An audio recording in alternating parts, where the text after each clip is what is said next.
La grâce et la paix, bien-aimés dans le Seigneur, au nom de notre Seigneur et Sauveur Jésus-Christ, le Fils de Dieu, le ressuscité du troisième jour. Je bénis le Seigneur pour cette nouvelle vidéo, pour le souffle de vie, pour la santé qu'il nous donne.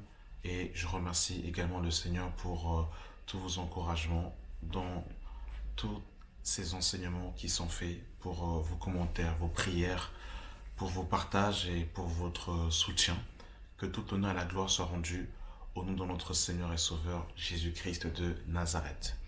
Les motivations impures du mariage. J'aimerais nous mettre en garde, du moins nous éveiller justement à la prudence pour ceux qui vont rentrer dans le mariage ou pour ceux qui sont déjà engagés dans le mariage à véritablement s'examiner, se sonder et de pouvoir, bien aimer dans le Seigneur, examiner notre cœur pour savoir quelle est la motivation de notre cœur lorsqu'on désire se marier. Quand on regarde aujourd'hui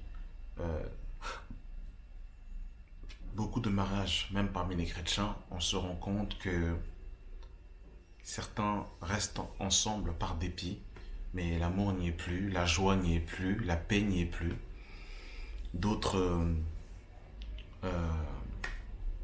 sont mariés, mais ont des vies extra-conjugales, en allant ici et là. Pourquoi? Parce que beaucoup n'ont pas été enseignés sur le mariage et d'autres malheureusement sont rentrés avec de mauvaises motivations dans leur cœur, avec des motivations impures, avec un socle, avec une base qui n'était pas solide. Et une fois qu'ils sont rentrés dans le mariage, le mariage n'a pas tenu parce que lorsque le vent, la tempête est venu s'abattre sur cette maison, elle est tombée parce qu'elle n'était pas bâtie sur le roc. Elle n'était pas bâtie sur la pierre angulaire qu'est Jésus-Christ. C'est pour ça il est important, bien aimé dans le Seigneur, que lorsque nous rentrons dans le mariage, d'être bien enseignés et surtout de rentrer dans le mariage avec une bonne motivation, avec un cœur pur.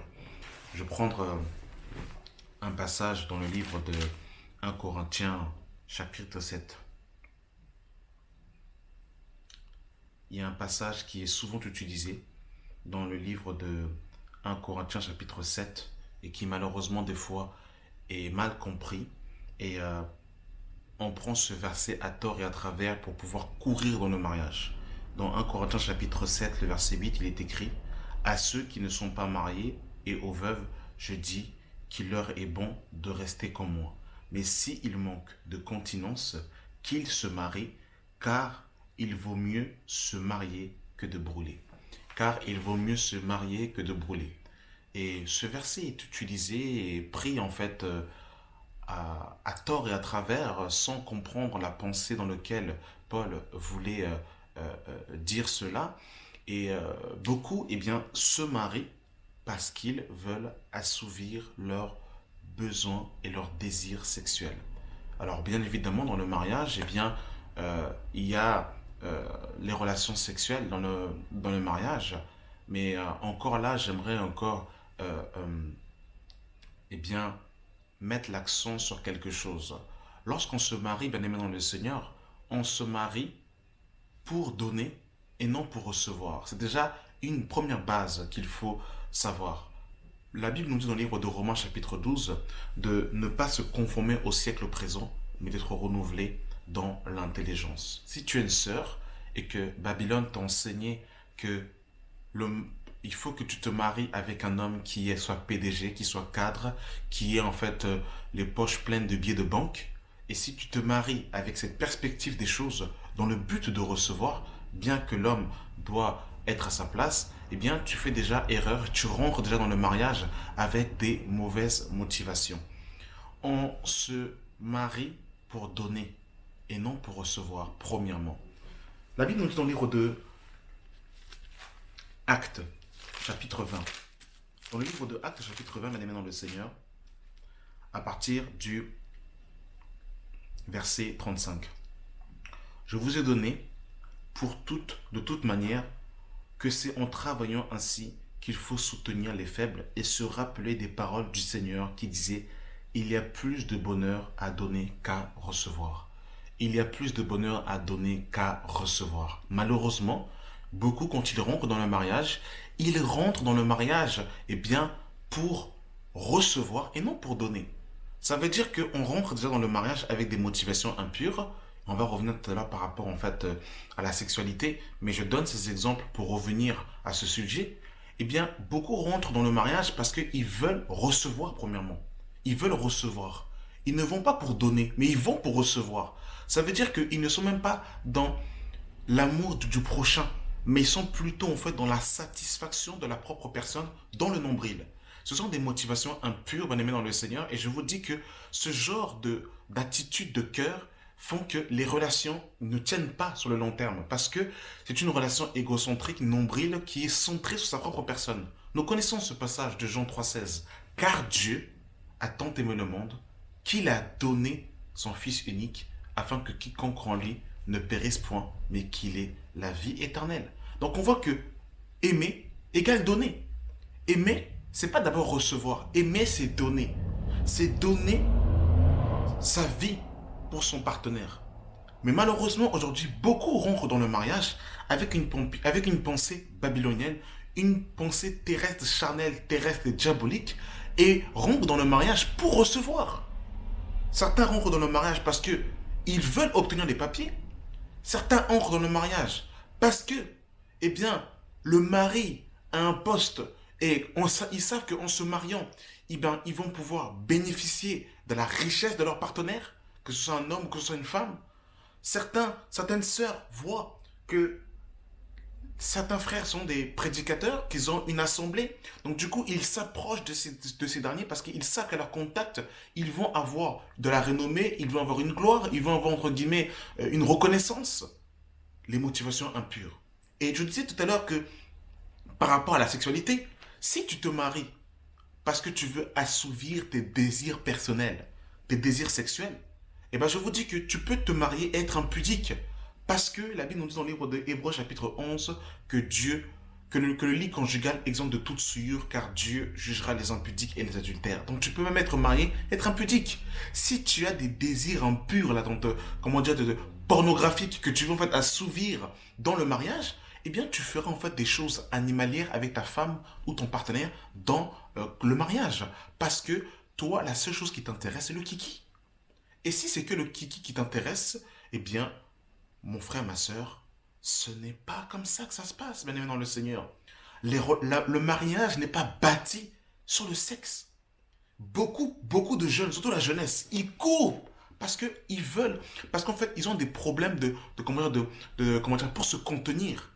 Et comme ils ont des problèmes pour se contenir, ils courent dans le mariage.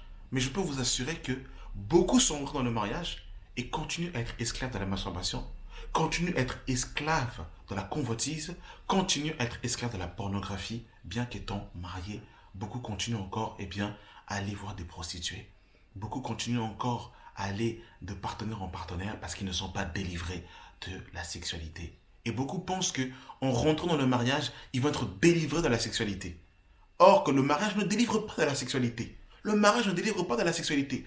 Parce que si tu n'es pas mort à toi-même, à la nature du péché, si tu n'es pas mort par rapport à la sexualité, si tu n'es pas mort par rapport en fait, à la convoitise, si tu n'es pas mort par rapport en fait, au sexe, eh bien je te dis qu'au bout d'un moment, tu peux être fatigué de ton partenaire et si tu ne marches pas par l'esprit, ta chair peut te pousser à aller voir d'autres. Je vous dis la vérité, ta chair peut te pousser à aller voir d'autres personnes. Parce que vous savez que dans le monde du travail, en vérité, on passe plus de temps avec ses collègues de travail qu'avec les membres de sa famille. Parce que quand on regarde, on travaille 35 heures. En moyenne, un Français, quand il travaille, il sort de chez lui à 8 heures, il rentre de chez lui vers 19 heures, des fois 20 heures, ou peut-être même d'autres, des fois même 21 heures. Ça veut dire que le temps que l'on passe avec sa femme et ses enfants, il est très minime. Et la majorité du temps, on passe son temps avec soit ses collègues de classe, soit ses collègues de travail. La plupart du temps, on est plutôt en fait à l'extérieur. Donc, tu vois plus tes collègues que peut-être même ton mari ou ta femme. Donc, si tu n'es pas mort par rapport en fait au convoitise, par rapport à la sexualité, eh bien, tu tomberas avec tes collègues, avec tes partenaires. Tu auras en fait des paroles légères, tu te feras toucher, tripoter, vous irez en fait dans les toilettes, vous irez en fait dans les... Voilà, c'est là le problème. C'est là le problème, bien aimé dans le Seigneur. C'est pour ça qu'il faut en fait des motivations pures par rapport au mariage. Quand on veut se marier pour exhiber sa femme comme un trophée, voilà, je suis marié avec telle femme pour exhiber sa femme comme un trophée, mais ce sont des motivations impures. Bien aimé dans le Seigneur, ce sont des motivations impures. Ce sont des motivations impures. Quand on veut se marier pour exhiber ses photographies matin, midi, soir, en train de se photographier matin, midi, soir, matin, midi, soir, en train de se photographier, petit déjeuner, photo, salle de bain, photo, nouveau, en fait, photo sur photo, photo sur photo. Bien aimé, voilà la chair avec ses passions et ses désirs. Voilà la chair avec ses passions et ses désirs. C'est ça le problème. Et ces personnes, quand ils se marient, mais il n'y a plus Jésus. Ces personnes, au début, quand elles arrivaient dans les assemblées, quand ils étaient encore célibataires, c'était le feu, c'était le zèle. Mais une fois qu'ils sont mariés, mais ces personnes, vous ne les voyez plus. Parce que c'est câlin sur câlin, couette sur couette. Voilà les motivations impures. Jésus passe au second plan et c'est mariage sur mariage, bras dessus, bras dessous. Voilà des motivations impures et il faut dénoncer ces choses, bien aimé dans le Seigneur. Il faut les dénoncer avec force et fermeté. Et il faut, bien aimé dans le Seigneur, que nous comprenions que lorsque Dieu a fait sortir Ève de Adam, Dieu va dire il n'est pas bon que l'homme soit seul.